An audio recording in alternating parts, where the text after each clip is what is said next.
Estamos de volta com mais um bloco do programa 30 Minutos. Hoje você está acompanhando uma homenagem especial aos pais que fazem diferença na vida dos filhos. Nossa equipe ouviu uma psicóloga que falou sobre as mudanças de comportamento dos pais de hoje. Pais que, ao contrário dos de antigamente, ajudam a trocar fraldas, contam histórias, brincam e participam ativamente da educação das crianças.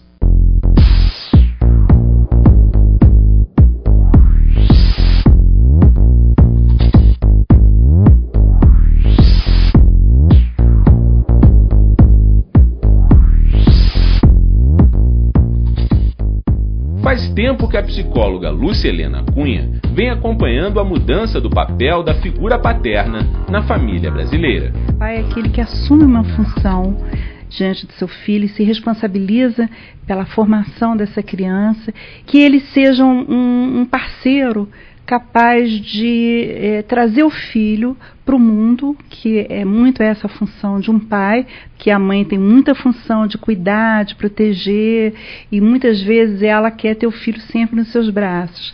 E à medida que a criança vai crescendo, a função do pai é poder ajudar essa mãe, essa criança, a caminhar para o mundo. Para a psicologia, a função do pai é mais do que impor limites. O pai se distingue da mãe na sua função, né? Os dois criam, os dois cuidam, mas as funções são diferentes. Enquanto que a função da mãe muitas vezes é de alimentar, é de ver higiene, é de cuidar de detalhes da criança na escola, de cuidar de detalhes de roupa.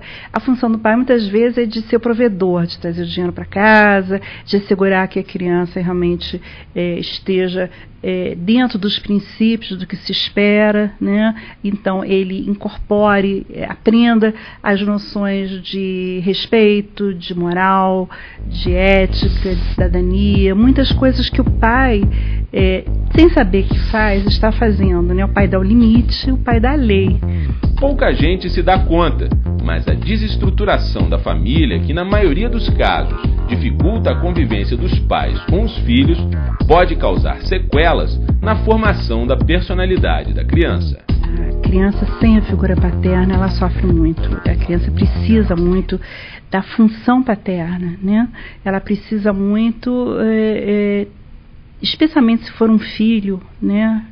Lógico, uma menina também, mas especialmente se for um filho que tem um modelo masculino passado pelo pai, né? Essa criança precisa muito de alguém que possa assumir essa orientação e essa função. Sem dúvida, uma criança sente muito a perda, a falta tanto do pai quanto da mãe, mas o pai ocupa um lugar muito particular, né? Então é muito comum a gente ver crianças que são criadas principalmente pela mãe, seja porque o pai trouxe a criança para o mundo e depois foi embora, não se responsabilizou por essa criança, seja porque efetivamente aconteceu algo que o fez partir muito cedo, mas a criança sim, ela pode vir a ter comprometimentos, sim, se alguém não puder executar para ela essa função de pai, essa função paterna.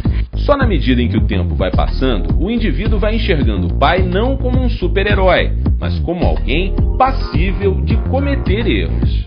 A criança vai se modificando e a imagem que ela tem do pai muda também. É muito comum o pai, nos primeiros tempos de vida de um filho, ser visto de uma forma proporcional à diferença de tamanho física que eles têm, né? O pai, ele é aquele adulto idealizado, perfeito, maravilhoso, amado. A criança não supõe que esse pai possa ter seus problemas, suas dificuldades, suas falhas, ou ela não supõe ou ela não suporta, né? Ela espera desse pai muito. À medida que a criança vai crescendo, isso vai começando a se ajustar mais à realidade. Na medida que ele entra na fase da adolescência, ele começa a ficar mais crítico, começa a se dar conta de que há dificuldades do pai, que há falhas, que há faltas, que há problemas, e ele vai mudando um pouco essa percepção. Mas, sem dúvida, o pai será sempre um elemento na vida de um filho, uma referência maior. Para a psicóloga, ser pai hoje é uma tarefa com muito mais desafios do que no passado. Nesse mundo que a gente vive cheio de informações, de solicitações, com muita liberdade. É um papel, é um desafio grande, porque ele precisa efetivamente conquistar junto à mãe o seu espaço, junto à família, para que o filho possa respeitá-lo, né? Então é um mundo onde todos correm muito, onde todos têm muitas solicitações, muitas exigências. Ganhar a vida é sempre muito difícil, e a dificuldade para o pai que quer realmente dar ao seu filho o melhor, porque o filho é sempre aquele que vai ter para um pai, para uma mãe, tudo que ele próprio não teve, né? A gente quer para os nossos filhos sempre aquilo que um dia nós desejamos ter e não tivemos, a gente quer dar isso, né? Esse desafio é um desafio grande, é um mundo muito competitivo, é um mundo que nem sempre valoriza efetivamente essa questão do respeito, da autoridade, do ensinamento de uma geração para outra. Então os desafios são grandes. Será que os pais do século XXI têm mais dificuldade em impor limites aos filhos? É importante que o pai possa trazer para si o respeito da criança, mas hoje em dia a gente não pode desconsiderar que o mundo todo vem modificando cada vez mais a noção do que é o respeito em relação ao mais velho, a quem tem autoridade, a figura do pai. Isso realmente vem se desmontando. E para um pai, o que é mais difícil? Educar um menino ou uma menina? A gente não pode generalizar, dizer que para todos os pais é mais fácil ou mais difícil um filho ou uma filha. Existe a questão do desejo, do que ele desejava, né? Há homens que querem muito ter filhos homens para poder passar a sua profissão, seu trabalho, sua experiência de vida, né? E nesse sentido, pessoas que querem transmitir aos seus filhos algo da sua experiência masculina no mundo podem ter mais facilidade de lidar com o filho homem. Mas, por outro lado, as filhas quase sempre são mais amorosas com os pais, né? Então, há muitos que se encantam com a experiência de ter filhas, né? A hostilidade do filho para o pai, pela competição, que muitas vezes acontece, muitas vezes traz dificuldades para um pai lidar com o seu próprio filho. Isso não acontece com a filha. O que pode ser uma grande ferramenta de apoio à educação dos filhos, a internet, hoje também é um grande desafio para os pais.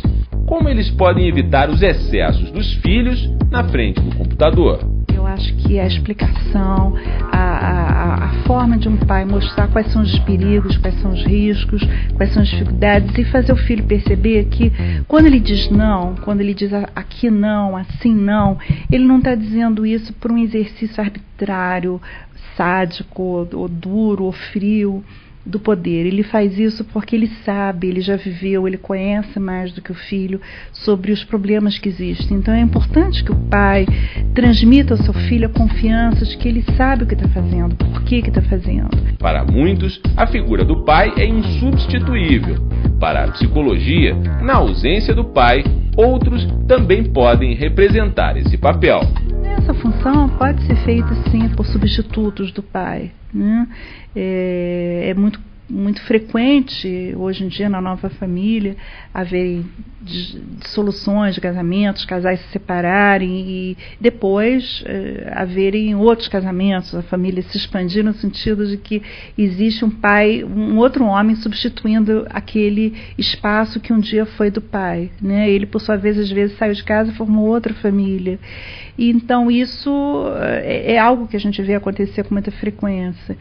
E é possível, onde há amor e onde há um homem disposto a bancar o compromisso e a responsabilidade com uma geração nova, é possível ver um pai.